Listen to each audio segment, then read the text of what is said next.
4 persons hospitalized after gas explosion in Abuja area of Benin City.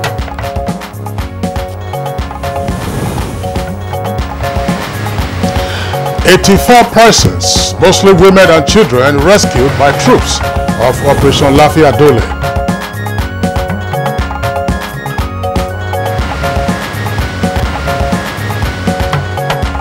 And Atlas Lions of Morocco beat Nigeria's home-based Super Eagles 4-0 to win CHAN 2018.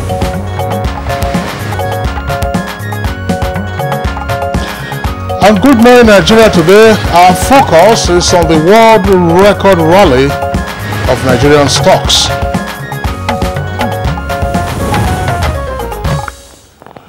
Indeed, it's a world record rally of Nigerian stocks, and it has been among the world's best performers in the past 4 months. And according to Bloomberg, it says foreign investors are a big reason for that. Well, Bloomberg also says that the world record rally in Nigerian stocks is not over yet. And it notes that the main equity index in Africa's largest economy had surged some 12% in the first 2 weeks of 2018 in dollar terms. And of course, the most amongst 96 major stock exchanges. This is pushing it to the highest levels that we have seen in the past 10 years. Indeed, Kingsley. Now, the Nigerian equities are the toast of international traders, and mainly again because of the rise in Brent crude prices to around $70 per barrel, and an easing of dollar shortages, which are helping Africa's largest economy recover from its worst slump in 25 years. And of course, these factors have seen the turnaround, and the turnaround has also been an attraction for investors who are piling into Nigerian stocks. And the aggregate of all of these is, of course, a ratcheting of the market capitalization to almost $100 million, triple the size of a year ago of a particular kind of fund. Indeed, it must also be emphasized that the Nigerian equities are among the cheapest valuations on the continent, and this, of course, it must also be a major attraction to investors. For instance, Nigerian stocks trade at a forward price to earning ratio of 10.2, while South Africa's are at 14, and of course the MSCI Emerging Market Index is at 13. Now, this market, analysts say, suggests that things will only get better for the market. But what factors are responsible for the appreciation in the equities market? These, according to experts, again include the improvement in the results of quoted companies compared, for instance, with the corresponding period of the previous year, as well as, very importantly, the prospects of better performance in subsequent quarters. All right, let's also look at other factors, and those will include increase in the supply of foreign exchange, improved crude oil production and price, now improved investors' confidence in the Nigerian economy and the financial market, increase in the participation of both the local and foreign investors in the markets, and of course, the boost to the economy by the passage of the Petroleum Industry Governance Bill, PIGB. Kingsley. Well, the PIGB has not been signed into law yet by the president, but probably. So we have to check. Yeah, we have to check out the sectors most impacted by the rally. The question to ask, among several others, is how sustainable is this record rally in Nigerian stocks, and how can the current rising profile, as it were, of Nigerian equities impact on the general economy? And how can also the noticeable improvement in investors' confidence in the economy as well as the financial markets be sustained? All right. For me, I'm probably as naive as you are about all these market stocks. But these are some of the questions we will try to, of course, put forward to our guests, who are the experts that will be coming on the program this morning. This is Good Morning Nigeria, as always, from the stable of the Nigerian Television Authority, NTA, Africa's largest television network. I am Claire Dilabu Abdul Razak. Always a pleasure to have you join us. And I'm Kingsley Osadola, and I join my colleague Claire in welcoming you to today's edition of the program, in the course of which we shall bring you our regular companion segments, including newspaper review, business, sports, foreign, and others. We're kicking off the news right now, and our guide is Miriam Akpata. Hi, Miriam. Good morning, and welcome to the news. A gas explosion on Ugbo area of Benin City has left 4 persons hospitalized. Our correspondent reports that they are receiving treatment for varying degrees of severe injuries. We were discussing outside. So after some minutes, we just heard a loud explosion. Boo. Our mind was that maybe the opposite compound, people in the kitchen, they are cooking and their cylinder exploded. Before we meet again, another explosion, boo, boo. Some guys coming out walking as if they were dying. We have already activated all arms of government to investigate what happened. As Nigerians join in marking the 2018 World Cancer Day, advocates appeal for collaborative efforts on prevention, early detection and treatment of cancer in the country. As part of the activities to mark the day, a veteran broadcaster, Sadiq Daba, led awareness march around major streets in Abuja. My dear, there's no drink that I have not taken. There's no cigarette I have not taken. You can take it from me. If I tell you stop, stop. In the meantime, about 84 persons, mostly women and children, have been rescued by troops of Operation Lafia Dole. They were rescued at Camp Zero by troops of the Nigerian army. We're asking everybody in Borno State, particularly in Borno State, to be part of this ongoing slot. Cooperation in terms of giving information as to escaping Boko Haram members. We also make sure that people must be vigilant in their localities to ensure that if you see any suspected person, report to the nearest military or any security agency. Now to other matters, the National Rescue Movement says it will contest every elective position available in the next election cycle. National Chairman of the party, Senator Saidu Dansadao, stated this at the public presentation of party's vision at the Eagle Square, Abuja. Message of productivity and prosperity, which our logo, the bee, represents, will resonate with Nigerians, and they shall offer us the opportunity to serve with earnestness.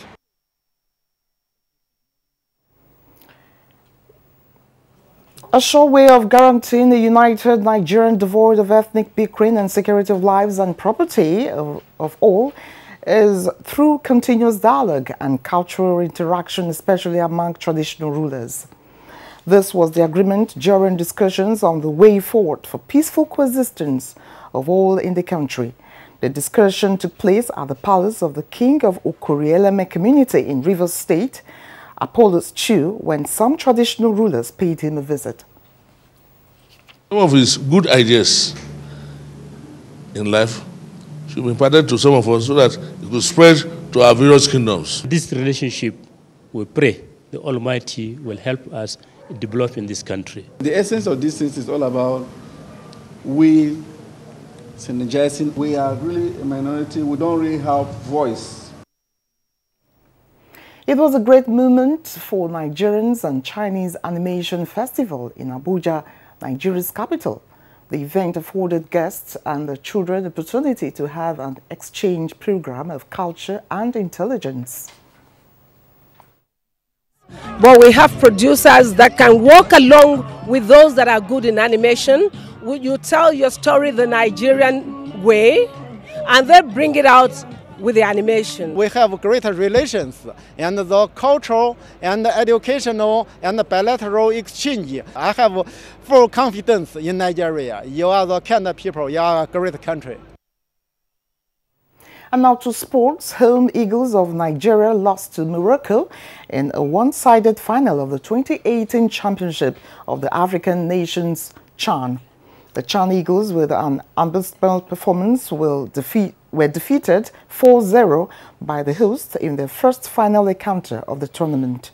The game was held goalless until the 45th minute, when Zakaria Handrev found the net of the 10-man Nigerian side, and the damage was completed in the second half, with Zakaria Handrev getting a brace while Walid El Kati and Ayub Kabi also got a goal each.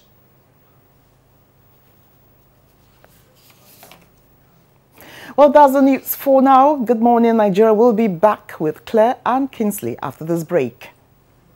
Unemployment, notably youth unemployment, features strongly in our party's manifesto.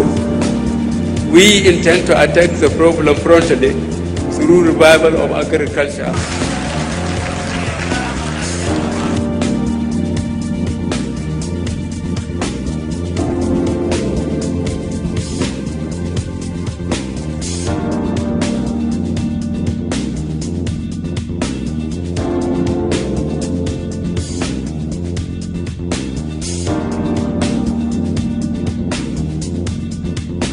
The 30K is going a long way.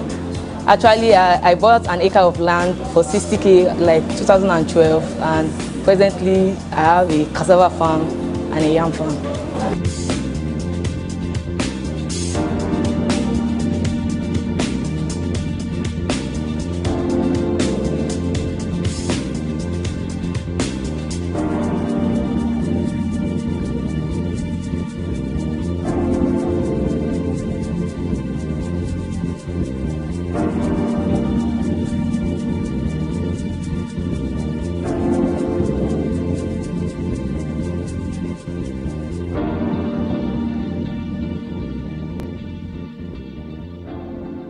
Reorganized, trained, and fully equipped, we are the new improved Nigeria Police Force. We fight crime, we bust syndicates. Whatever the crime, wherever the hideout, the Nigeria Police Force will get you busted. Stop kidnapping, armed robbery, murder, pipeline vandalism, and other criminal activities. Be productive. Be security conscious. Join the police force to secure your life and property. This message is from the Nigeria Police Force Public Relations Department. Babe, what's up? What you doing? I'll call you back. I'm not on Nadia. Hey, babe, what you doing? What you doing?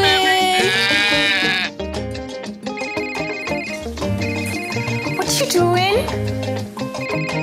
Hello, baby.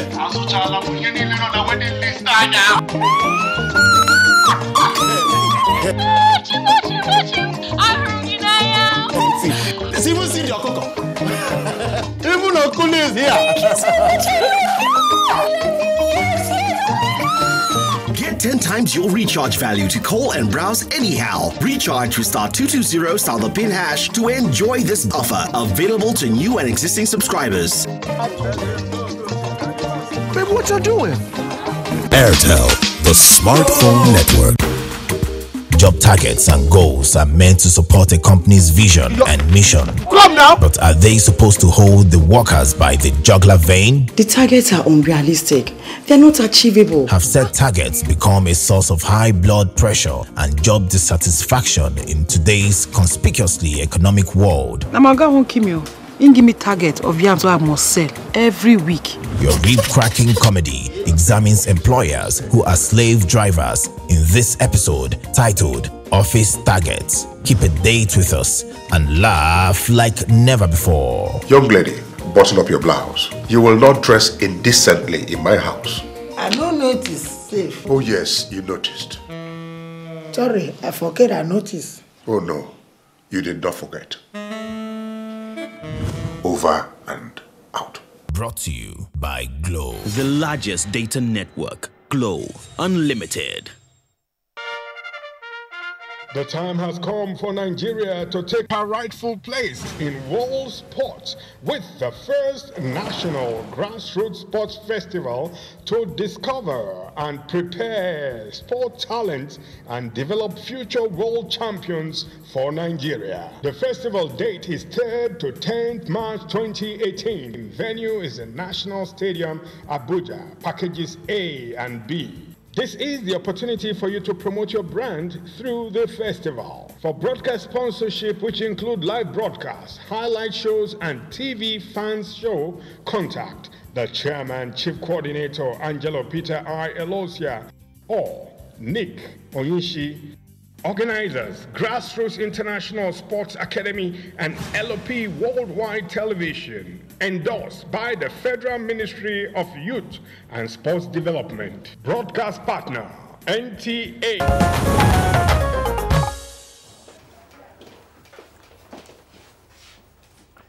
All right, welcome back. Now time to talk business. And Nigeria's banking stocks made best performer, offer investors 73% return in 2017. Plus, economic analyst calls for greater commitment to improving power supply, and that's to boost business activities and, of course, attract more investors into the country. We join Joy Uzo on Business News. Hello and welcome to Business News. It is no longer news that projections from both the international and local communities see Nigeria's economy looking up with increased business activities this 2018. These projections are bolstered by stable exchange rates, increased foreign exchange inflow, stirred by rising oil price, reserves and investors' confidence, as well as government's spendings. Most recently, the manufacturing index for the month of January bumped slightly from 59.3 in December to 57.3 in January, pointing a green light in the direction of Nigeria's manufacturing sector. One way to sustain and improve upon what is being experienced, especially in Nigeria's business terrain, is power. As economic analyst Chijioke Ikechukwu says, improved, stable and reliable power supply in the country will further drive the economy to positive territory. Many manufacturers today are already providing their own sources of power and sources of energy. So it is not even inhibiting manufacturing right now. But of course, the problem only lies with the small and medium enterprises where they cannot have the capacity to produce their own energy and power. But from the promises made that we hear every day from government, this problem will gradually be solved. But right now, I know that major manufacturers are already providing their own sources of energy, which is actually helping. Even though what it does is that it produces a lot of products at very high costs, and if they are at high costs, they cannot compete competitively with the ones being imported into the country. So because of that, government needs to do everything urgently to make sure that the power, which has always been the problem for many, many years, will be solved going forward. Meanwhile, banking stocks driven by Tier 1 banks offered the best returns to investors in the equities market in Nigeria in 2017. The banking sector of the Nigerian Stock Exchange, which was rated second best buzz in Africa and 11th best in the world, gave equity investors a 73.3% return on investment in 1 year. Performance of the banks remained driven by resilient earnings, supported by interest income due to higher interest rate environment, a report on the performance of the market released by Afrivest Research last week disclosed. This is just as the Nigerian stock market closed the first month of the year, January 2018, positive, as the NSE All-Share Index appreciated by 15.95%, as against 0.79% uptrend recorded in the month of December 2017. Financial expert Charles Nkata comments the recent bullish trend in the equities market, saying even with 2018 being a pre-election year, it does not see it affecting the equities market in any way. But I think 2019 election is going to be a little bit different from previous elections. The anti-corruption war is on, and there are prescriptions about maximum amounts that all the aspirants or candidates should raise or be able to raise for their campaign. So this will not be a time for frivolous spending. However, the CBN should be able to manage the inflationary tendencies that could arise from additional expenditure resulting from the election expenses. So they've done a good job in recent times, and I believe they should be preparing for what is likely to happen, this being a pre-election year. Equities market finished last Friday on a positive note, appreciating by 0.40% to close at 44,639.99 basis points. We'll bring you latest closing figures from the floor of the Nigerian Stock Exchange later in the day. Do keep a date with us. Many thanks for watching. I am Joy Uzo. Thank you very much, Joy Uzo, for the business package. Next for us, we'll take a look at the front pages of some of today's newspapers.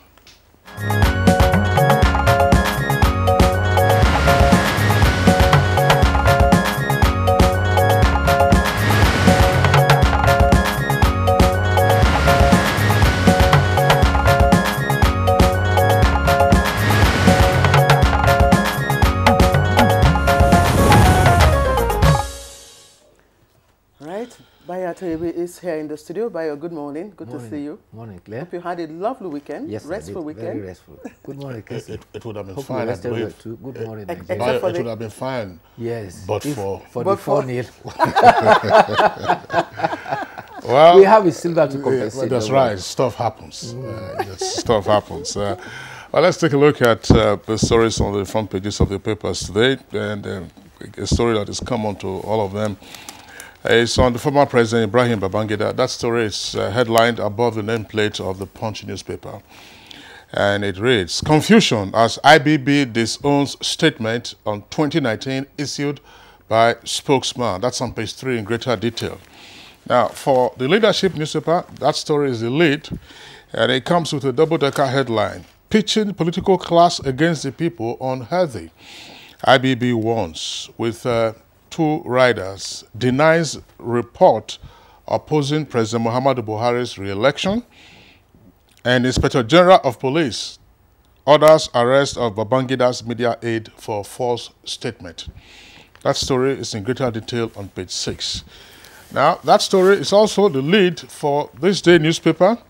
Below the photograph on the front page of This Day newspaper, it comes again with a double-decker headline. IBB speaks to This Day, affirms statement, says Nigeria needs new breed of leaders. You have a number of riders there. Says Buhari has right to contest, but era of analog leadership is over.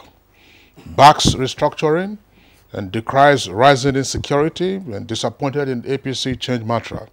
And PDP hails former military leader and presidency, APC keep mum.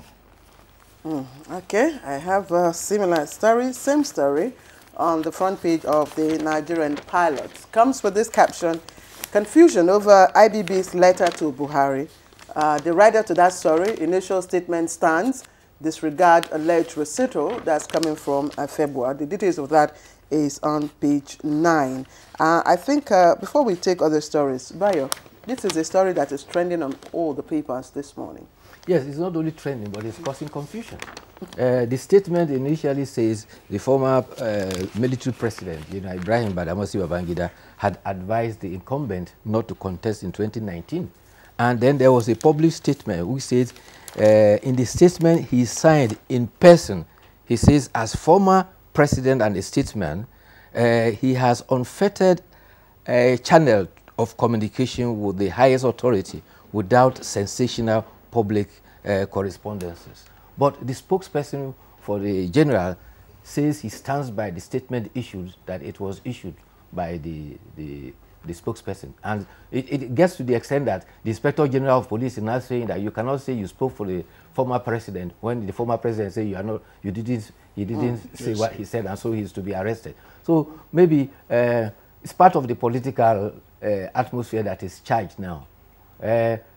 It is said in this part of the country, you borrow your mouth to eat onions. So it's now that is the expression. You borrow his mouth to eat onions, and the person whose mouth has been borrowed to eat onions says, I didn't say that. But the person is saying, you said so. Yeah, well, that's, as you said, there's quite some confusion, and I'm sure that in the coming hours and days and perhaps weeks, there'll be more clarity on this. There have been responsibilities of a spokesperson. If you're speaking on behalf of your principal, do you have the authority of your principal to issue a statement, that. So those are the issues that will be clarified. But of course, let's return to other headlines that we also have. This again, a continuing story from the front page of This Day newspaper. Just beside the photograph there, that's the column to the right, it says, Ganduje urges Fulani herdsmen to relocate to Kano. Ganduje urges Fulani herdsmen to relocate to Kano. Now, that story is lead for the Punch newspaper. And it says, relocate to Kano, Governor Ganduje tells herdsmen. And headers in bloody clash with Adamawa residents. The story is in greater detail on pages 2 and 18 of the Punch newspaper. And you can see the 3 photographs on the front page there of the Punch. Says, scenes of the burial of persons allegedly killed by herdsmen in a village in Gasol local government area of Taraba State. And this took place the weekend. Then another one there, it's another headline still related to the farmers' herdsmen clashes. Benue killings, just below the photograph. Federal government's committee, a ruse, say thief youths. That's on page 10. All right, just again from the Nigerian pilot, there's a story just beneath the picture story there, and it reads, why you must resign now, Otom tells IGP. And the writer to that is that we've lost confidence in police, Benue communities concur. Let's look at other stories trending at the bottom there.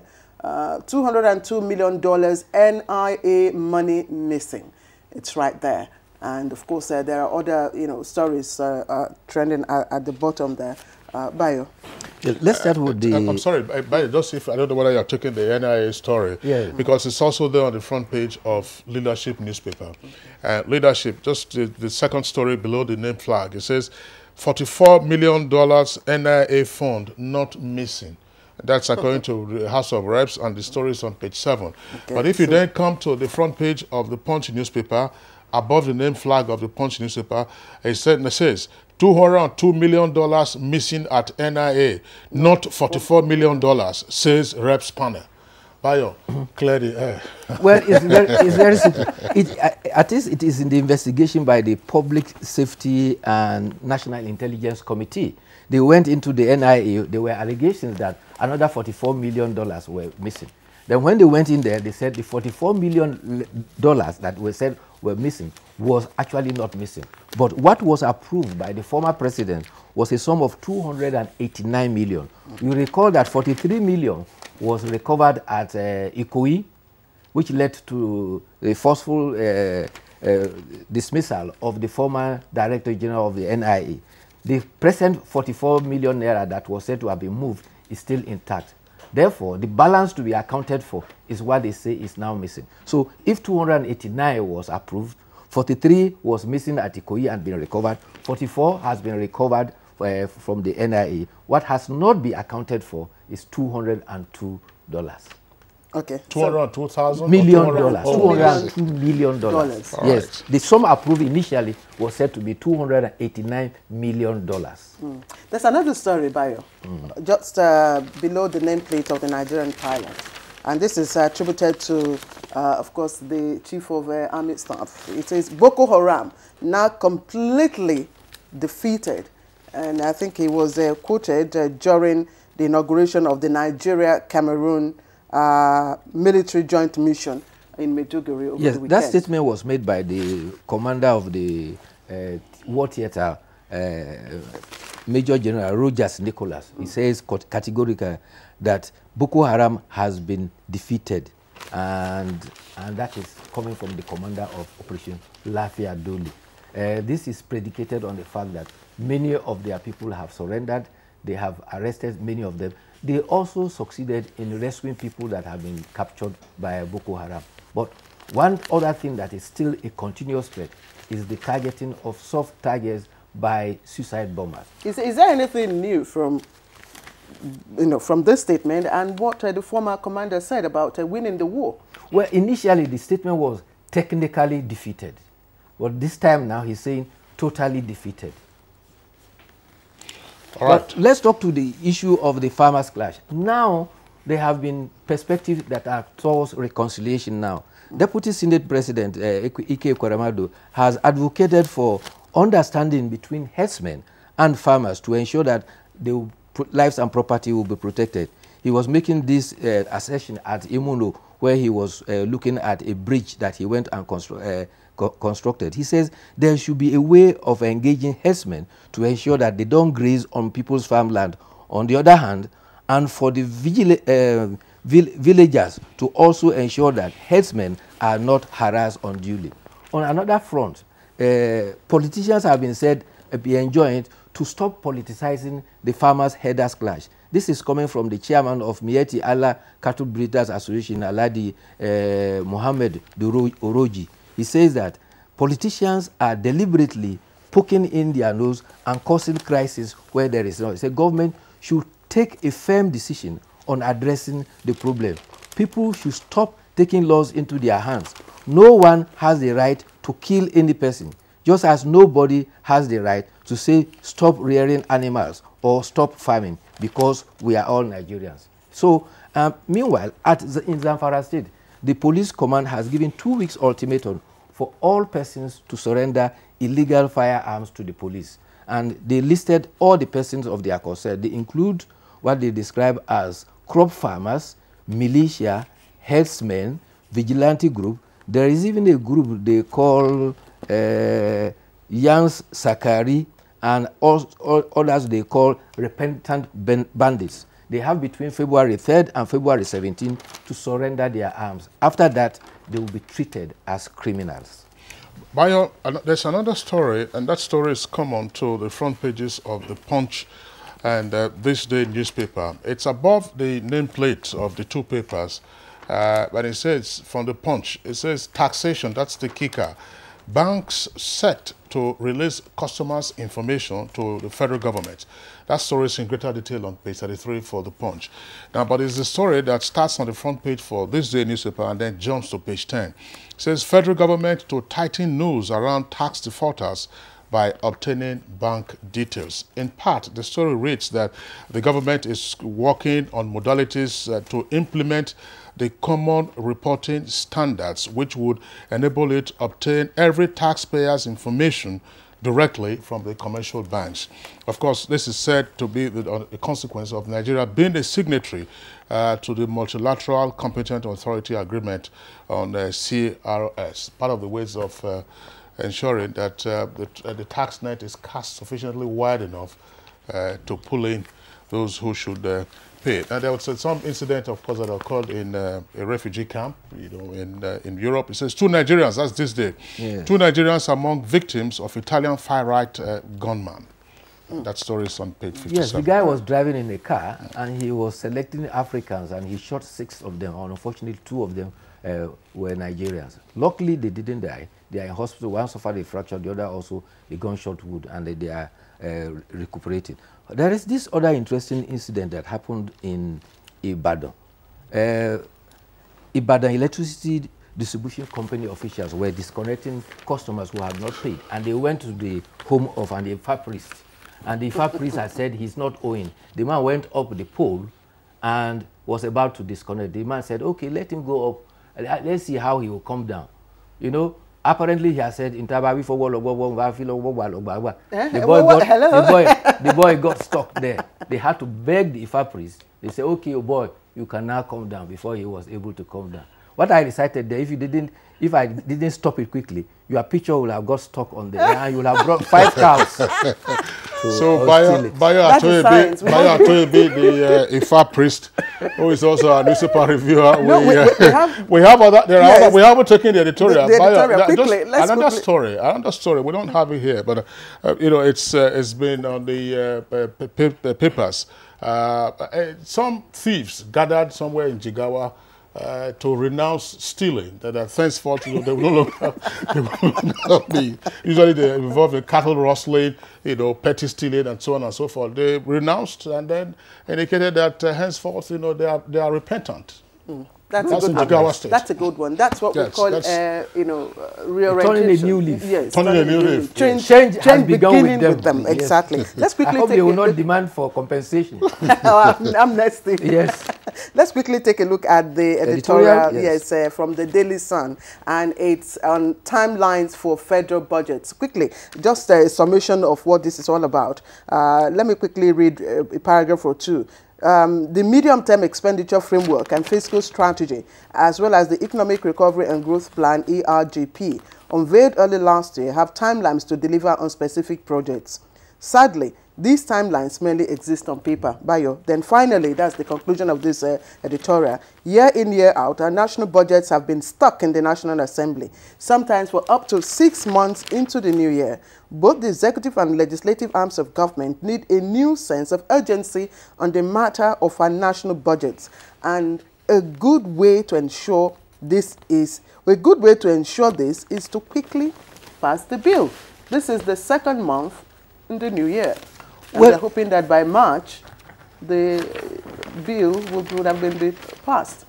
Well, the medium-term expenditure framework and the fiscal strategy plan are the basic framework for which the budget is always proposed. And it is that has to be passed first by both chambers of the National Assembly before the budget proper is considered.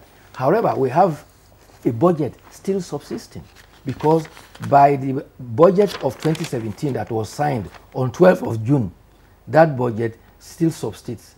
The attempt was, however, to change to the January to December budget cycle. But if that fails, the one that's still subsisting in terms of the law is the 2017 budget until maybe 11th of June before it will expire. But however, if they are able to roll over a substantial part of the 2017 budget into 2018 and pass it in before time, then they will be able to have an interface between budget 2017 and 2018. Kind of harmonization. Yes, kind of. They are supposed to roll over 60% of 2017 to 20. Kingsley, nothing else. Brian, the far priest on Good Morning Nigeria this morning. Good Morning Nigeria this morning. I was watching a program just before we signed. I was watching a program on NTA, and someone said, look, if we look into the mirror and see, aggrieved parties over, over a disputed land, an issue, and we summon them, you say is I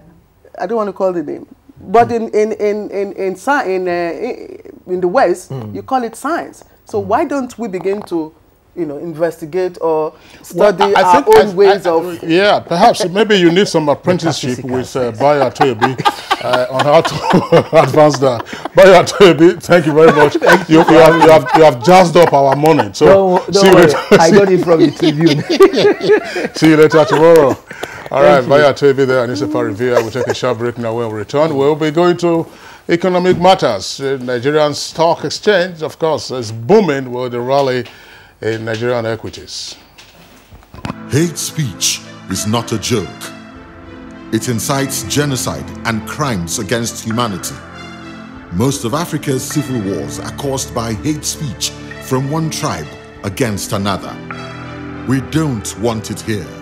The Nigerian government stands firm against hate speech. I was distressed to notice that some of the comments, especially in the social media, have crossed our national red lines by daring to question our collective existence as a nation.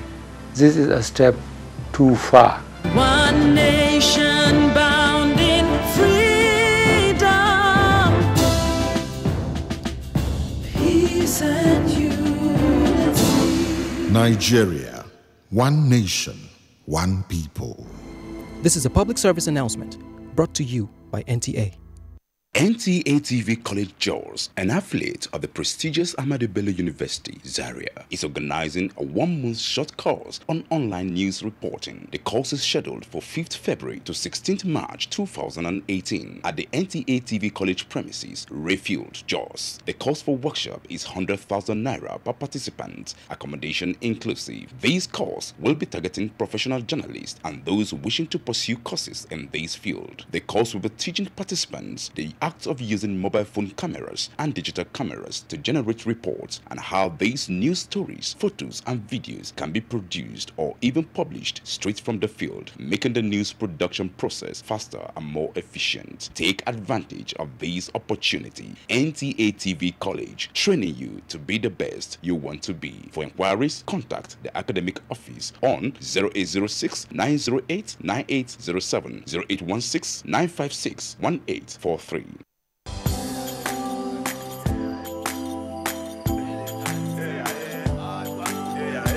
Jana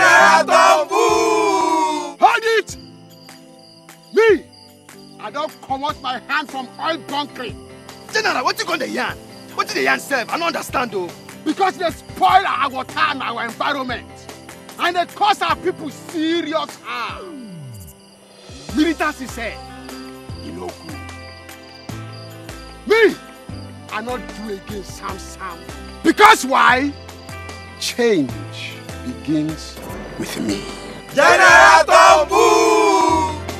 This message is brought to you by the National Orientation Agency in conjunction with the Federal Ministry of Information and Culture.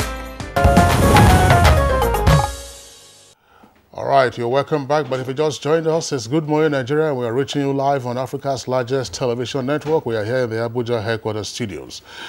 We're joining our correspondent, Oyemi Ajayi, for a background report to our conversation this morning, which is on the rally of Nigerian stocks.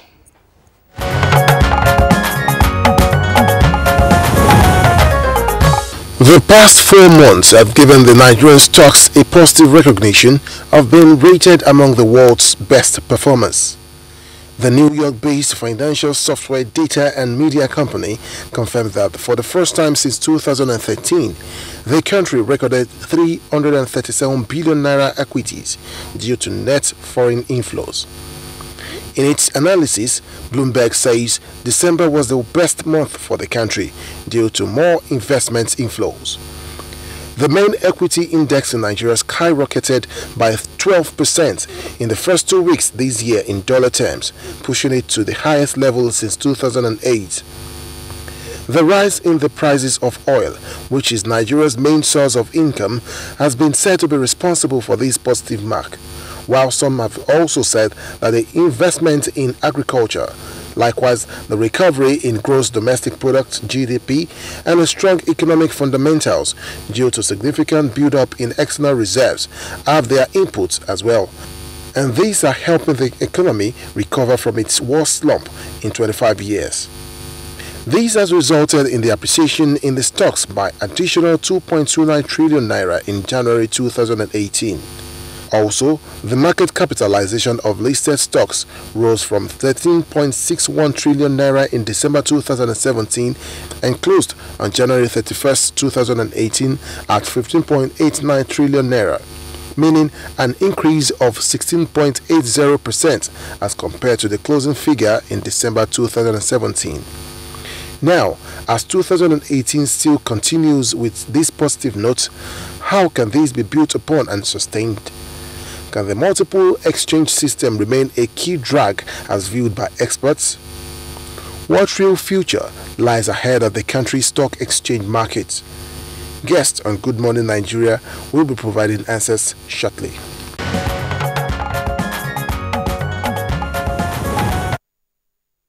All right, if you are a potential investor in the stocks, keep your ears to the ground. We're about to begin our conversation. And we're being joined right now in the studio by the Head of Research Unit, Securities and Exchange Commission, Dr. Afolabi Olowokere. He joins us now. Thank you very much for joining us. Thank you. Good morning. All right. Also joining us from our Lagos Network studios, we have 2 guests. First, we would like to, at this time, welcome the President of Cowrie Asset Management. That's Mr. Johnson Chukwu. We've had him on the program from time to time in the past. Mr. Chukwu, pleasure to have you with us on the program. He's to the right side of your screen. And then also there in the Lagos Network Center is a stockbroker and a financial analyst, Mukhtar Mohammed. Gentlemen, you're both welcome to Good Morning Nigeria. Thank you. Good morning. Okay. Let's begin the conversation, shall we say, naturally from Lagos, which is Nigeria's financial and economic capital. We, of course, have been receiving and been reading reports with regards to the performance of the Nigerian stocks in recent months. Of the past 4 months, the figures have all been looking up north, and everybody's pretty excited. But let's get your take on this, gentlemen.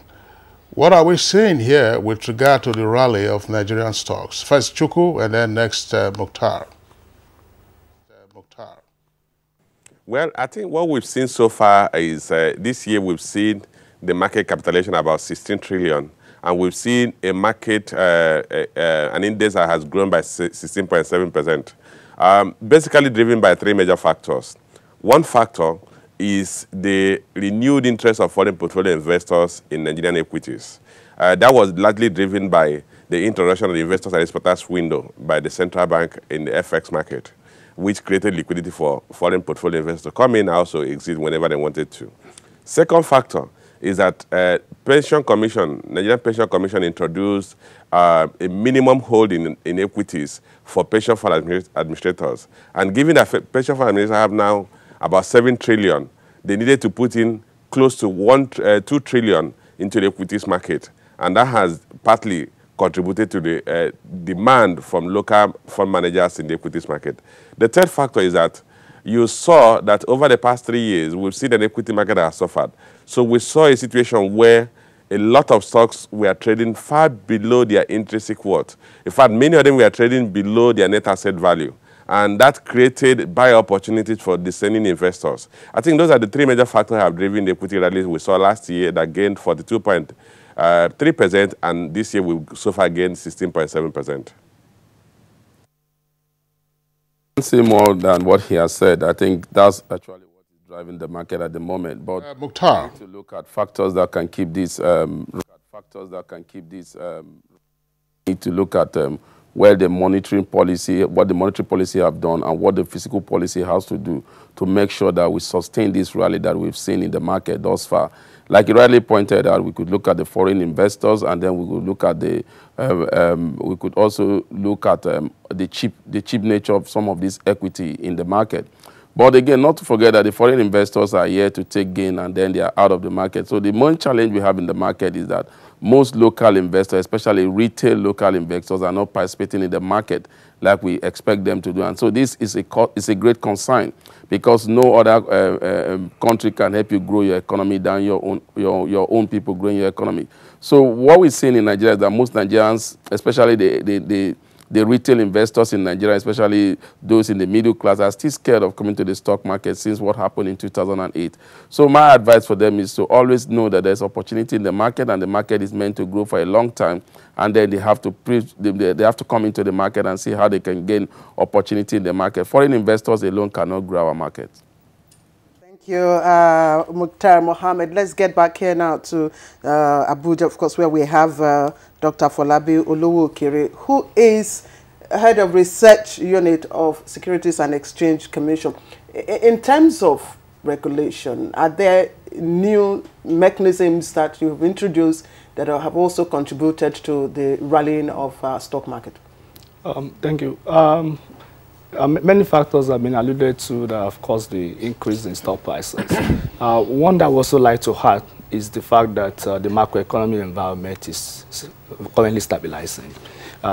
In addition to low valuation, in addition to pension multi-fund assets, and also in addition to foreign investors, because foreign investors are also looking at the economic fundamentals. So now that we have inflation coming down, now that we have exchange rate relatively stable, as he has said, in terms of the importer and investors and exporter window, that has also enabled the market environment to stabilize. Then investors would like to take such opportunities. Coming down to regulation, there are quite a number of regulations in the market, especially if you look at the effort of the regulator as well as the capital market community in making sure that investors have confidence in Nigeria. Because you cannot have money flowing here. Investors are interested in exchange risk. They are interested in political or country risk. So if you don't have a regulator who is able to protect the investors, then they may not want to come to that market. So we have quite a number of things that are going on in the market. You have the direct cash settlement, for instance. It has been around for about 2-3 years, in the sense that your money is settled directly into your account. It's not that the broker will have to be paying you and you are looking for the broker all around.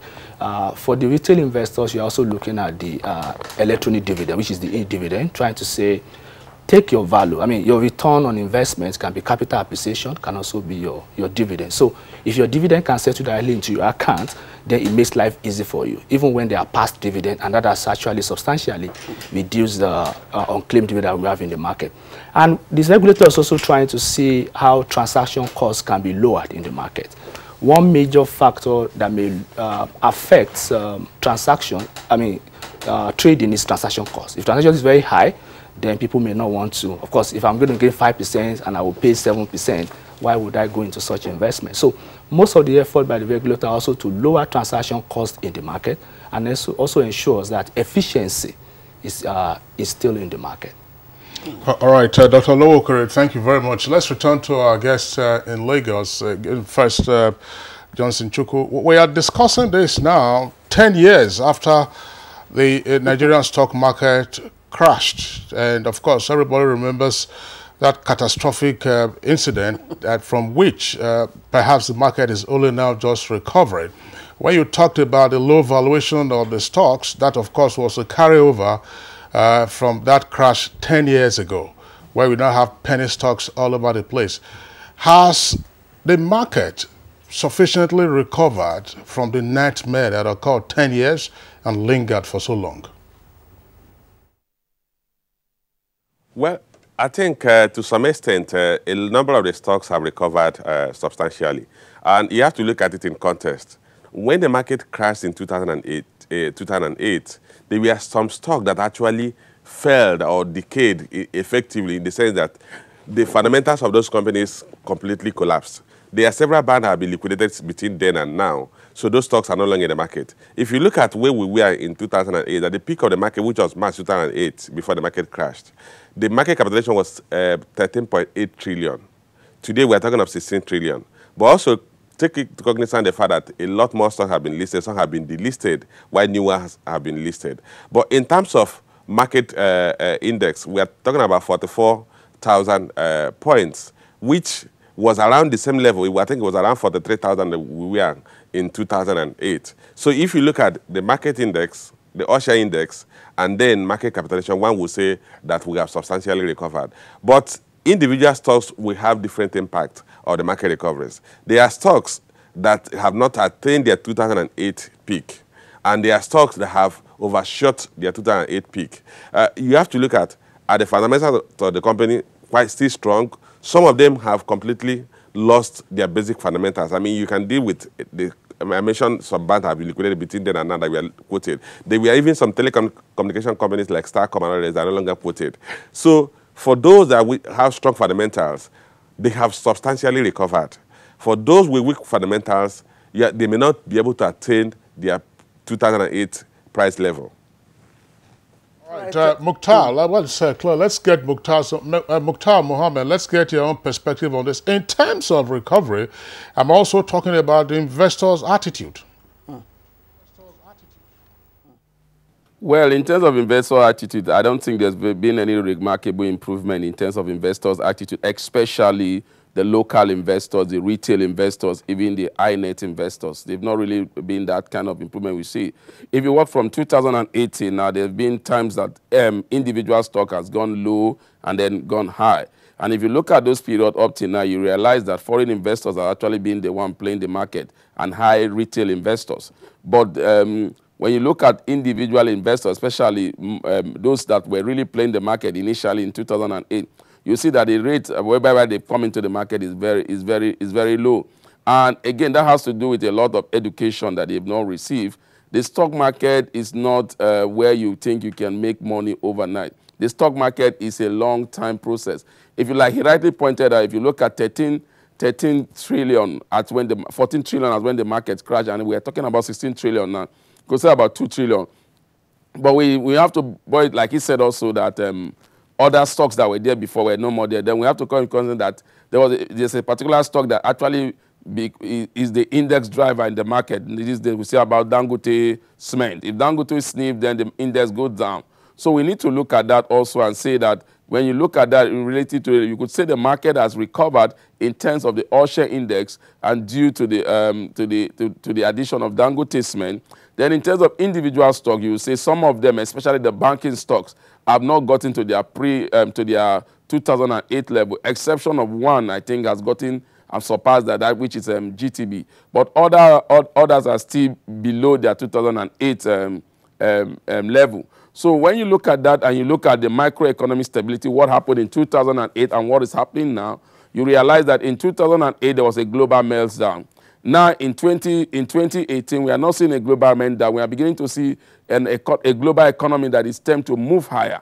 So, rather than that, you look at the microeconomic stability in Nigeria now, relatively to the oil price. And you need to look at the exchange rate as at 2008. The exchange rate as 2008 was between 150 naira to $1, and you're talking about 360. So when you look at that, you could say the market has recovered if it turns to in dollar equivalents, and then because of the exchange, the volatility in the exchange rate, you might not see that. So by and large, when you do construct, you say the market has recovered. Is there opportunity for more recovery? I think so, and I believe it will happen. You've really spoken my mind, and that's why I'm coming back to Dr. Olowo Okere. Kingsley talked about investors' confidence, and I must confess, I'm one of those. I'm yet to really bounce back, because in 2008, I was one of those who, followed what you would call the head and naive behavior in investing. I rushed and I bought so many shares. Of course, they came down crashing. In terms of those behavior, has anything changed? That's one. And you look at the factors or the reasons that have been adduced so far, renewed interest by investors. In 2008, we had a robust economy. In 2008, we were producing, our production capacity was quite high. In 2008, the exchange, rate was pretty, lower than what we have now. So those factors, still exist. What has changed? Okay, we start from the investors' confidence issue, which you mentioned. We can say that as a result of the crash, a lot of investors left the market. That is the retail investor side. I'm one. And you're one. And you've not fully recovered, as you said. But we need to look at this, that investors have to be educated. You need to know whether you are an investor or you are a trader, in the sense that you need to properly classify yourself. A lot of people will sell very early or too early because they say that the market is going down. A lot of people bought stocks without much fundamentals, without good advisory. Of course, they can also be exploited by some sharp practices from the other side. In other words, people can sell to you what you probably don't need and things like that. But I think what really matters is for the regulator, and as the regulator is doing, to ensure that such sharp practices are minimized, if not totally eradicated. In other words, you are not exploited to buy stocks that you don't really need. Because an investor is supposed to be profiled properly. There are retail investors that are supposed to go into mutual funds who are exposed to stocks directly. So there are quite a number of issues in the market. So a lot of things should be done and are being done on investors' education to make sure that you as an investor, if you put your money in something, if the company doesn't die, in the long term, stocks perform very well. However, because things are going down, a lot of people say, oh, sell, sell, sell, I don't want to be a loser, and they sell in the market. In terms of the fundamentals in the economy that you mentioned, definitely then the exchange rate was stronger than we currently have. There are quite a number of issues. But in the last 1 year, you can see that the economy is relatively stabilizing. And that means that there is improvement, and investors can definitely come to the market if you look at the education side. To foreign investors, what really matters is, it's not about the level, but rather about the outlook and the degree of uncertainty. For instance, if exchange rate were 100 naira to $1, but now it is 300 naira to $1, I'm more interested in what is going to happen to the exchange rates in terms of the degree of depreciation and appreciation that will happen in terms of uncertainty than the level really. So those fundamentals have changed relatively in the economy, but some of them are stabilizing. So what factors underpinned the bubble in 2008? Yeah, as I've mentioned, there are quite a number of things. There are issues that were overvalued, and there were lack of knowledge also from the side of investors, and there are quite some sharp practices, which, I mean, you can remember there are a lot of prosecutions and the rest from the regulator. So some of those factors is now left for the regulator, as it's currently doing, to make sure that they are not there any longer. All right, Dr. Olowo Okere, thank you very much. I know Claire is still smarting from her losses. I mean, virtually, if you were, if you were in this economy 10 years ago, you were virtually there was a democracy, as it were, in terms of investment in stocks. I'm sure you remember that, Dr. Olowokere. You had programs, you had public enlightenment, and everybody went in there, and virtually everybody drowned. All right, so people are now just getting their head above water. Let's return to our Lagos Network studios. Gentlemen, first Johnson Chukwu again, of course, then Mukhtar. What sectors are we seeing now as the primary drivers of the latest boom? The sectors have actually driven the market growth. One, the banking sector. The banking sector is the major driver. You've seen the consumer goods sector. Then you've seen the insurance sector to some extent.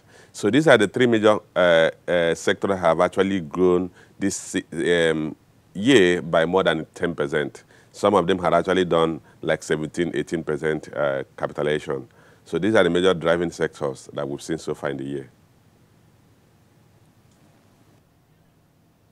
Same question. If you agree with what Mr. Chukwu has said, fair enough. But let's now crunch it. What is it that we are seeing in terms of the fundamentals of consumer goods? What is it that we are seeing with regard to the banking sector? What is the banking sector financing that you are seeing this level of appreciation in their equities? What are we seeing in insurance? Are we seeing the boom in insurance business? We discussed insurance on this program some months ago, and there was, of course, quite some concern that the insurance market remains very shallow. So what are we saying? Is there a sea change in the activities of banks with regard to what else they were not financing before that they are now financing? Plus, another issue that I will raise. Well, it's not about what the banking were doing before or what they are not doing. Let's look at the valuation of the stocks. I think they had a very low valuation at that time. So investors are actually looking at the valuation. And then you have to look at the banks, even when the economy was not doing well, even when they were still paying good dividends as compared to their price. People were looking at the cheap nature of the banking stocks and the liquidity. In investment, is liquidity that really matter. The banking sectors remain the most liquid sector in the Nigerian stock exchange. So people were looking at this and beginning to take a position in those equities. So that is why you see even the foreign investors, almost 60 to 70% of them like playing the banking sector because of the liquidity and the nature of the Nigerian bank, which is dynamic in terms of change.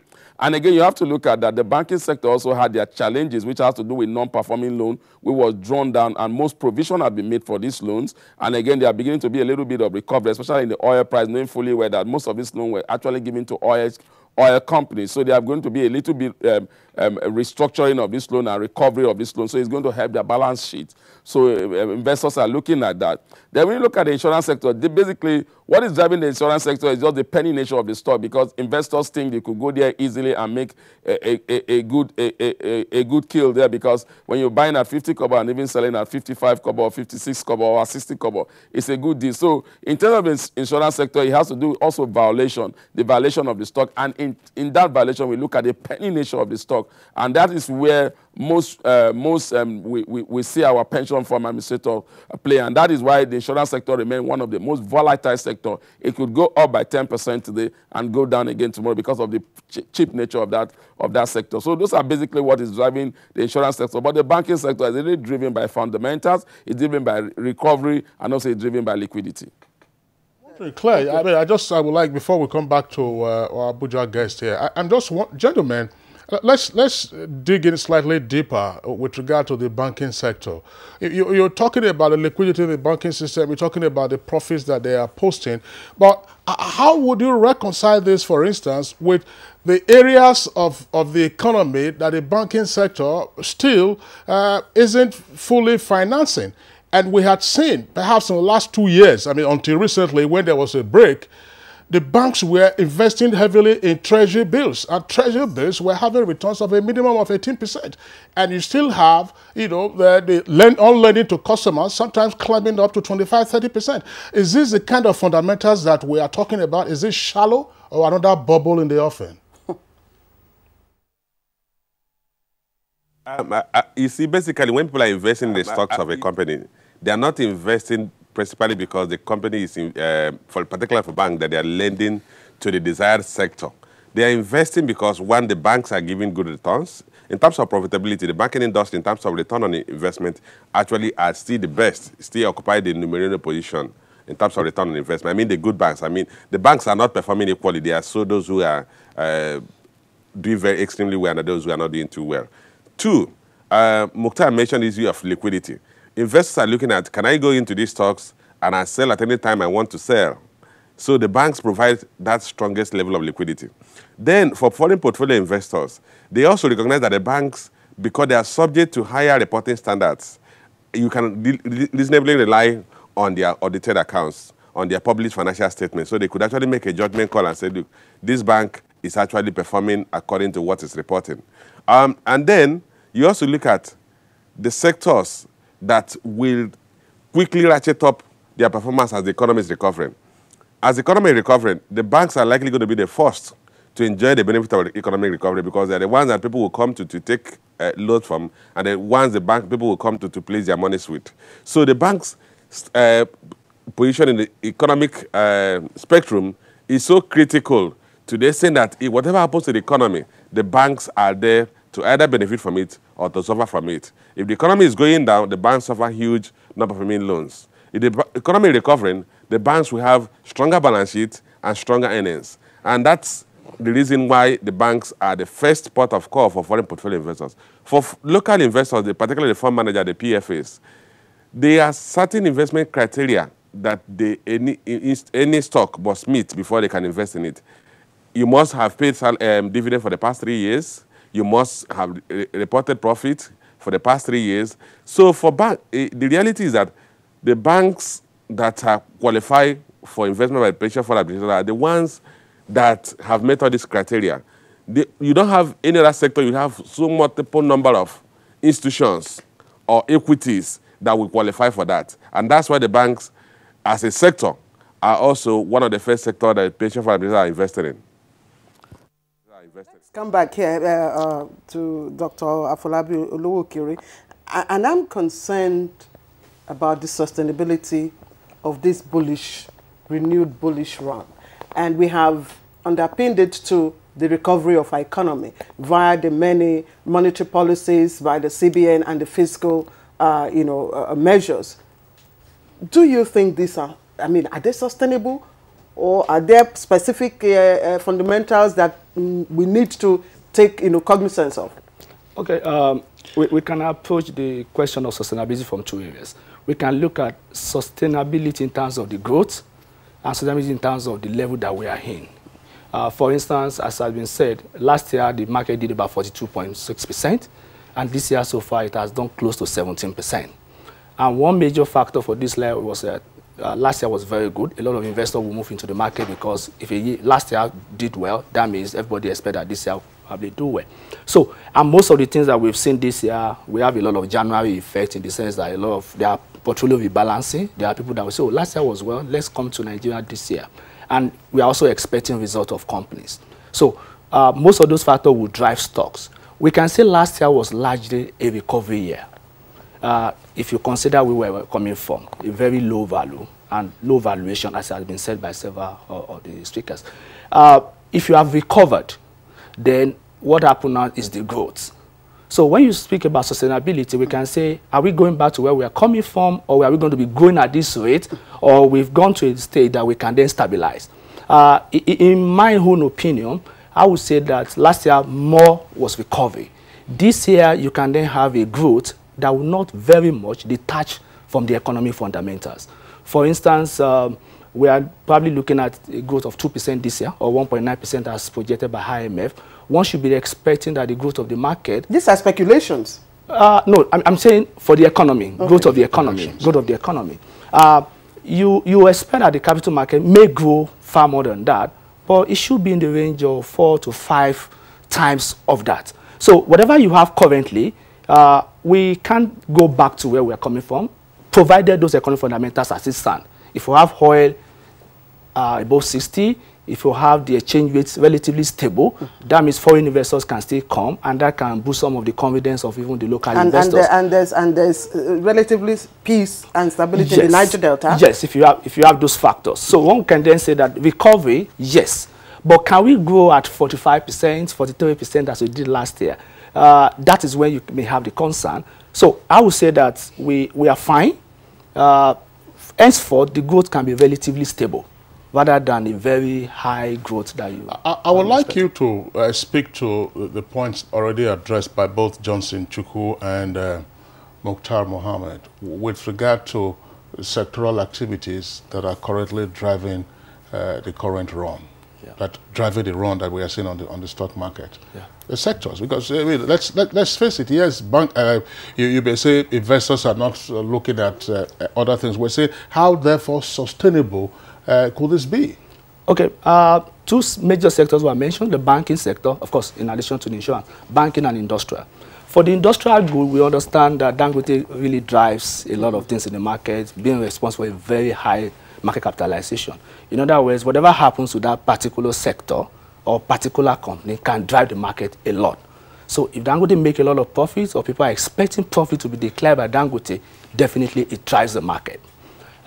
In the case of banking, and I can see that you're worried about it, that are the banks not detached from the economic fundamentals? Precisely. If banks are supposed to be doing financial intermediation, getting money from the surplus sector and giving to the deficit sector, are they really doing that? And it's upon that that they should make profit, and that's what you are saying. Right. But we know that banks make profit from that. They also make profit from what you said. They can trade treasury bills and the rest, and investors are interested.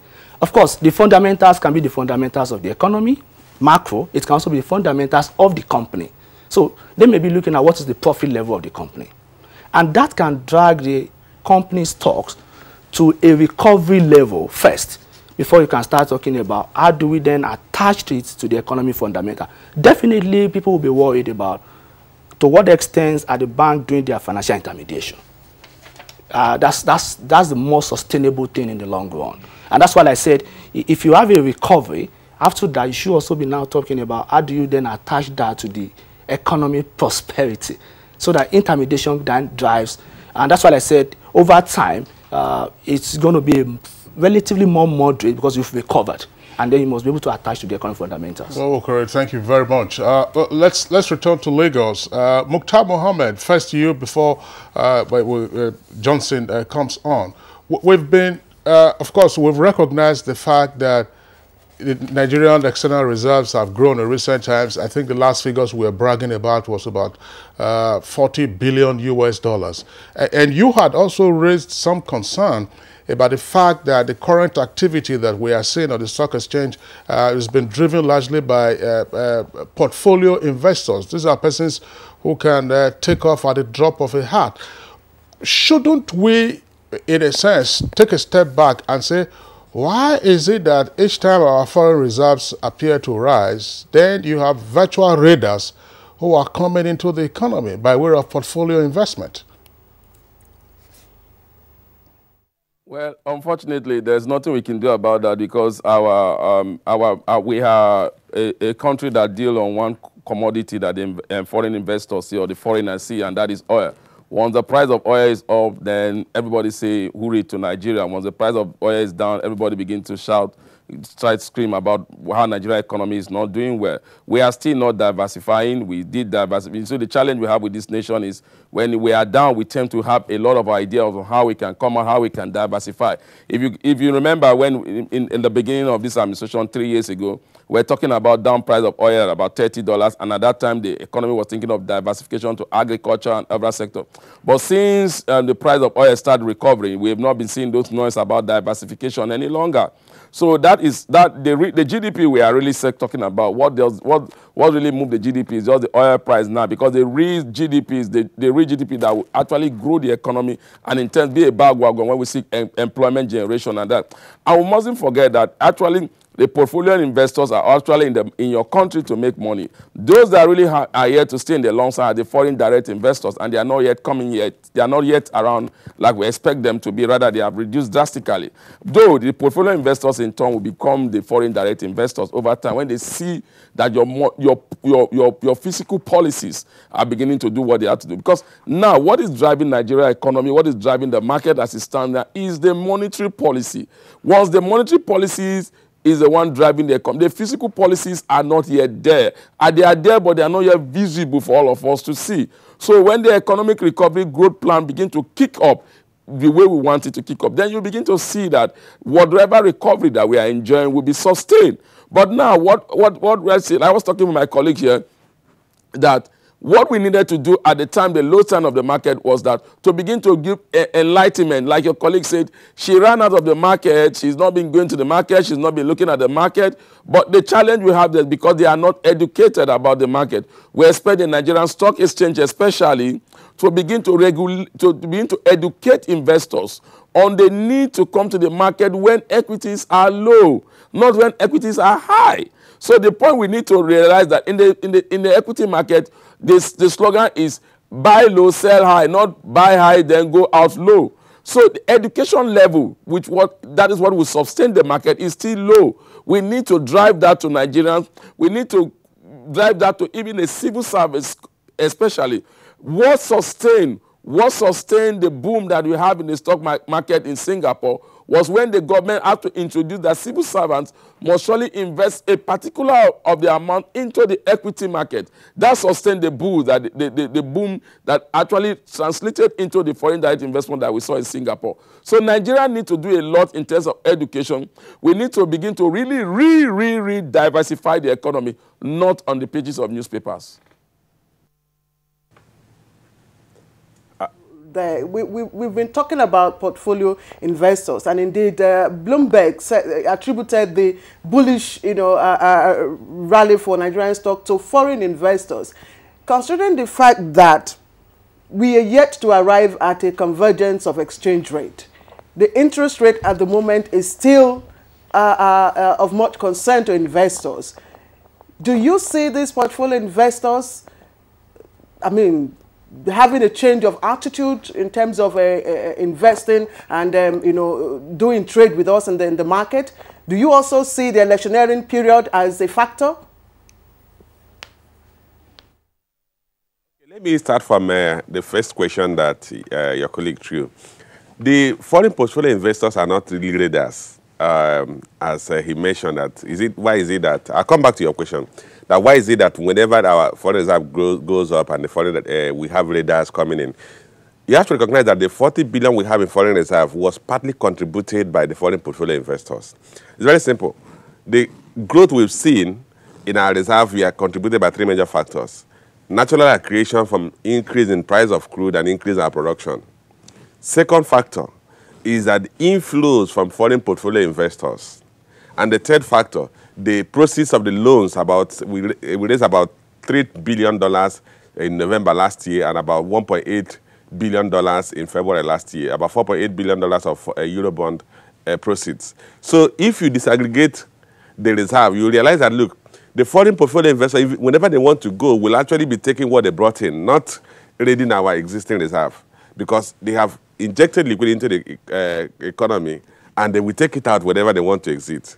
But back to the second question, you see, basically, for foreign portfolio investors, they are conscious of risk, they are conscious of opportunities. The risk that will be elevated in this economy as we move towards an election year is that you have two risks. One, in the event that the election does not go smoothly, what will happen? Two, would it lead to the government imposing some bottlenecks in exit of foreign portfolio investors? Foreign portfolio investors are looking for liquidity. Liquidity not just to sell the shares, but liquidity to convert their naira proceeds or local currency proceeds to foreign currencies. So, and that's why the investor exporters window became very critical to them when it was introduced. So they will be cautious of the fact that is the government likely going to impose exchange restrictions? Two, would there be any change in policy in the event that the election goes to either of the parties or any of the parties? Will there be any change in policy environment? So normally, in every democratic environment, foreign portfolio investors, those who are investing for the short term, stay out of the market just pre a national election. Even in America, when the election that led to the Donald Trump coming in as the president was at the height, investors also stayed away from U.S., watching to know who will win the election and what direction of policies we take. So that will also happen here. I expect as we approach the election period, that foreign portfolio investors begin to unwind their portfolios to stay in on the sideline and watch how our elections will play out. What about the issue of the non-convergence of the exchange rate? Isn't that a concern?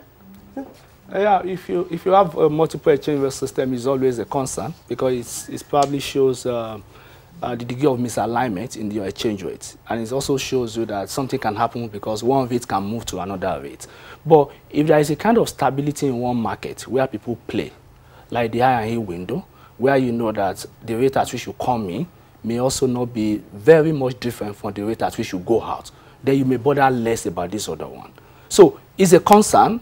However, if the investors are in the know that what happens now in that market will not really affect them when they are going out, I think it's still fine. Well, what do we need, in terms again now of the macro, socio-economic and political environment, need to fix with regard to the country risk, which is a critical factor? Yeah, he just mentioned a factor now that for the investors, they are interested. For instance, we should say foreign investors drive our market largely. I mean, they are responsible for about 48% of the transactions on the market, 46–47% of the transactions. So, and they are interested in two types of risk. They are interested in exchange rate risk, and they are interested in country risk, which is also called political risk. He just mentioned the political risk in the sense that everybody is looking for what will happen to elections and the rest. The exchange risk is always about, will something happen to the exchange rate? Because I don't want to come in at 205, and then when I'm going, it's now 500 naira. Nobody wants to. So if you have stability in the exchange rate, relatively, then you have solved the problem of exchange rate risk. But for political risk, you must be able to have country factors that can boost the investment climate in the economy. For instance, people talk about power a lot, in the sense that if companies are able to lower their costs in terms of that, they can be more competitive. People have talked about how do you make sure the economy link up with the capital market, in the sense that whatever happens to the capital market is not totally detached from the economy. So those factors are very important for our kind of economy. Well, back again to Lagos, Mukhtar Muhammad, this question is for you. What else should be taken into consideration with regard to the political risk factors other than elections? Is social peace crucial? A lot of political risk factor that we need to realize. Maybe the election should, unless we begin to look, we need to look at the free and fair nature of the election. We need to look at the individuals that are involved in these elections. What are their antecedents in terms of previous elections? So we need to look at that. But when you look at the political risks, I think for now, I think Nigeria, we are beginning to develop our democracy.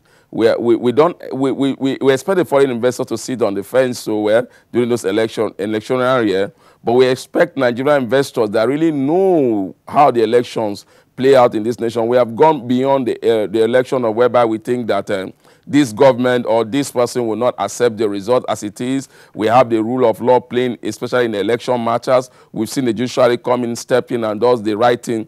So that's part of the things that investors will be looking at. The climate, the individuals involved in this election, what are their antecedents? Is it going to be free and fair?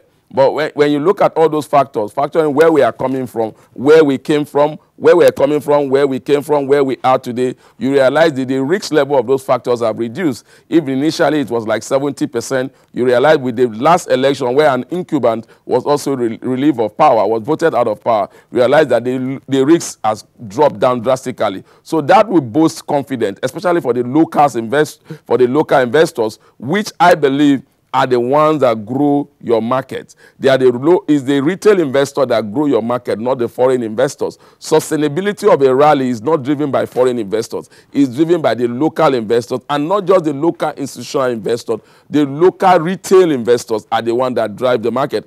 And these local retail investors should know more about the electoral year, what is planning out, and how it's going to land than what the foreign investors see. For me, the political risk is two-sided, the individuals in customs, and do we have the free and fair election? And if we don't have the free and fair elections, as popular thinks it should do, then the judiciary is stepping in. In all those factors, you can say that as it stands now, we are just about 20% risk. Okay, just Mr. Johnson, I know in 2008, of course, they say stock trading is principally driven by speculation, and in 2008, that was exactly what happened. A lot of people, you know, of course, did their transactions based on speculation of the behavior of the economy and market variables. Now, do you think that we are not running the same race again? Are we not running on the same track again? Are we not over speculating the behavior of our economy and market variables? Well, capital market is partly speculative. So you can't run away from speculation when it comes to capital market or any securities market. Basic thing is that the factor that led to the crisis we had in 2008 are not exactly what we have today. And I'll give you a few of the factors. One, for you to have a market bubble, you must have cheap credit. There's no cheap credit available in the economy. You must have economic resources, both locally and externally, going to a particular asset class. That, to some extent, we've had in the past 1 year, because we've seen foreign portfolio investors going into equities and fund managers, local fund managers, particularly the pension fund managers, going into equities. So you have that factor that could lead to a bubble. But you do not have mass entry of virtually every dictum and Harry, because you do not even have availability of credit. The local retail investors do not have the liquidity to invest in the market, and they do not have access to credit. Today, interest rate is still very high. Before an economy will go into, an asset class will go into a bubble, you always see an environment where low interest rate is prevalent in that economy. We don't have people leveraging locally to buy into equities. So the factors are not the same. But that is not to take away the fact that the investment in the equities market is partly speculative, because not all investments are driven by fundamentals.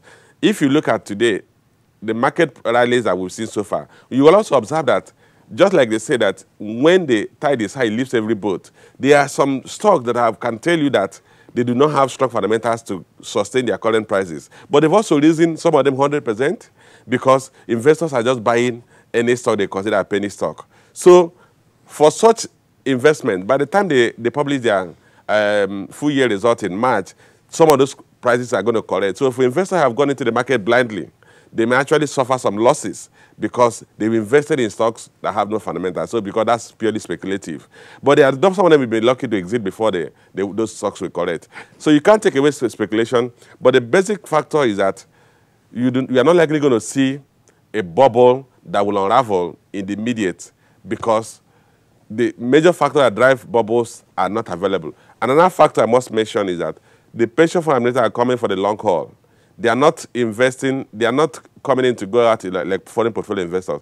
And with 2 trillion naira resource that they are investing in the market, they will help stabilize the market. They also recall that every month, pension fund administrators receive new inflows, and they are committed to put a percentage of that in the equities market. So that will help stabilize the market, even in the period when foreign portfolio investors may be existing. Johnson Chukwu, thank you very much. There's one point that I would like, gentlemen, for us to focus on. Again, this is in terms of perhaps understanding how to better deepen the Nigerian equities market. Elsewhere, particularly in the advanced economies, job numbers, figures from the manufacturing sector, consumer spending numbers, these are the critical factors that normally would drive a rally on very well-established stock exchanges. But of what role are our job numbers? The National Bureau of Statistics released its figures the other day, and you can't find the connection between the numbers released by the figures released by the National Bureau of Statistics and then the kind of rally that we are seeing on the stock market. Oh, that's for me. Okay. So that's for you first before we go back to Lagos. Yes. Okay. Just as you said, there must be economic fundamental upon which the stock market should be based. And I said the other time that you can have economic fundamental, which are macro. You can have the industrial. You can also have company specific. In the case of Nigeria, for instance, we were coming from 2016 and partly 2017 when growth was negative.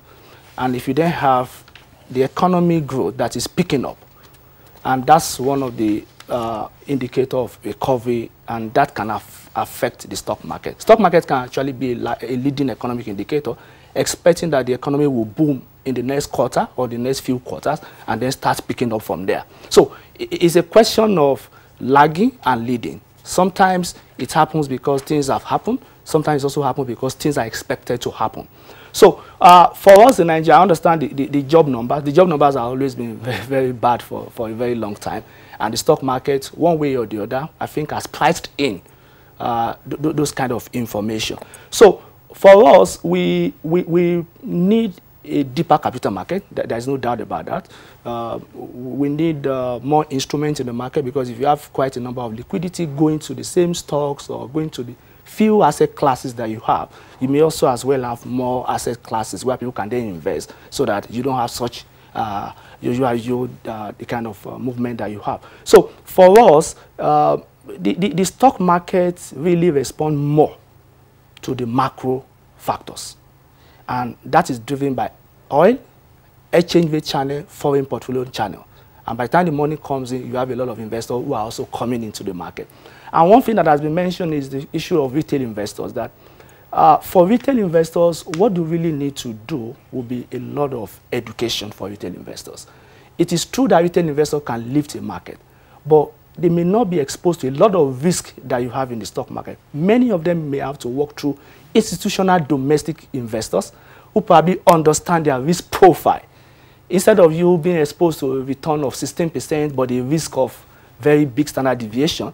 But if you have mutual funds who can invest on behalf of investors, it's also a way of making sure that people don't overeat and over-speculate, especially from the retail investor side. Thank you. I would like Mukhtar Mohammed to, and Johnson, of course, to also respond to this in terms of going forward now, a more effective linkage between occurrences in the economy, such as job numbers, manufacturers' returns, as well as consumer spending, and then the activities that we are seeing on the stock market. You see, the stock market is speculative and it's perception. My perception of it, if you look at the job numbers that came up from the U.S. of recent, it showed that they created more jobs than they've ever created, and the stock market at that week went down. So sometimes these things don't really play the way with the economic behaviors are also the difference, because investors are looking at where I am before where I want to move to. That determines what they think, they perceive, and they speculate. So, but when you look at the Nigerian job markets, I mean the Nigerian job index, like the person in your studio rightly pointed out, it has been negative all this while, and it has not really played so much in the Nigerian market. But when you look at the consumer index and the manufacturing index, you see that the manufacturing index and the consumer index has a little bit gone up, and the consumer index have gone up because some state governments, most state governments have been able to pay salaries now. So we begin to see that they are not owing like what they used to owe before. The economic is relatively stable. You begin to see that these consumer sectors are beginning to have sales like they used to have before. And so, by and large, like we will keep on seeing those perceptions, those speculative nature, because as an investor, when you are going to the market, you are not looking at what is happening overall.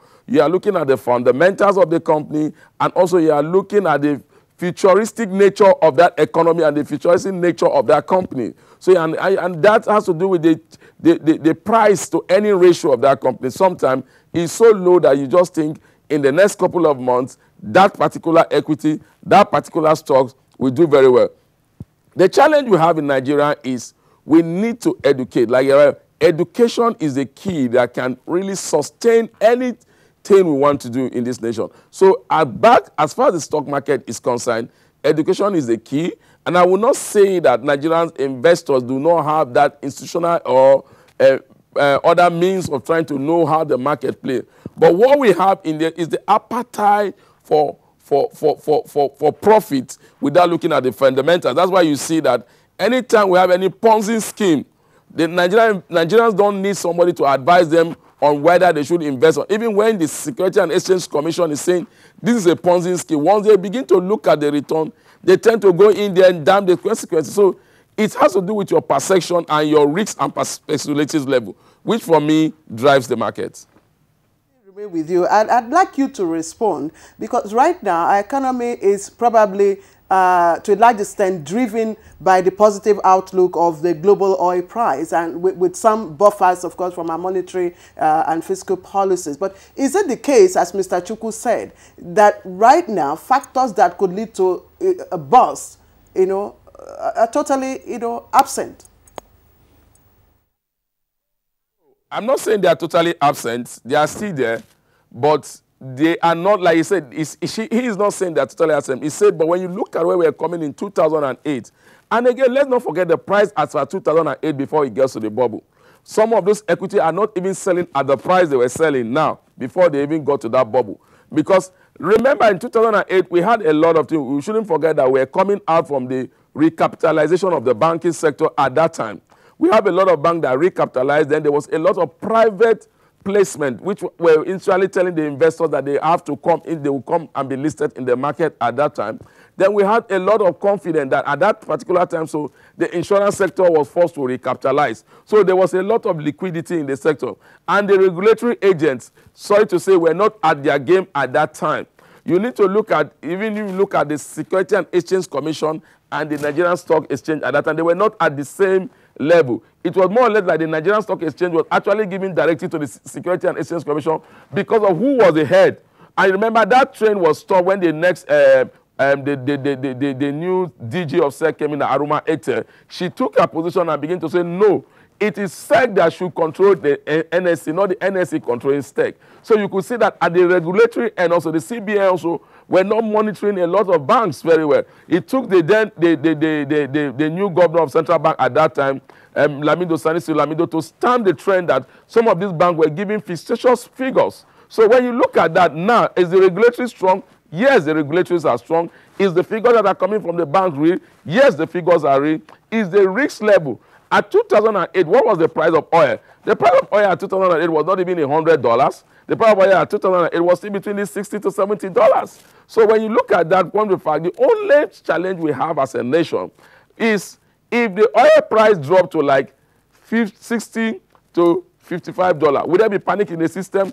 There will be panic in the system, and also there will be opportunity in the system. Remember, the Minister of Finance just said, we don't care what price oil sells for because our oil benchmark is $45. So we are still fine. All right. That's stockbroker and financial analyst Mukhtar Mohammed joining us from our Lagos network studios. We'd like to appreciate your contributions to our discussion this morning.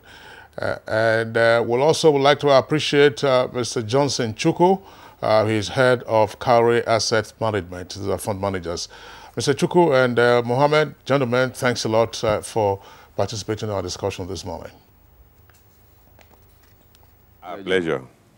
And back here in Abuja studios, we'd like to appreciate the head of research unit of the Securities and Exchange Commission, Dr. Afolabi Olowokere. Thank you very much for your contribution. Thanks for having me.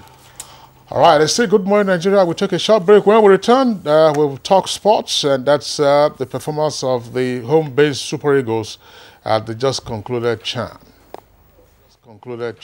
A bomb explosion or gunshots of an active shooter, that might be a terror attack.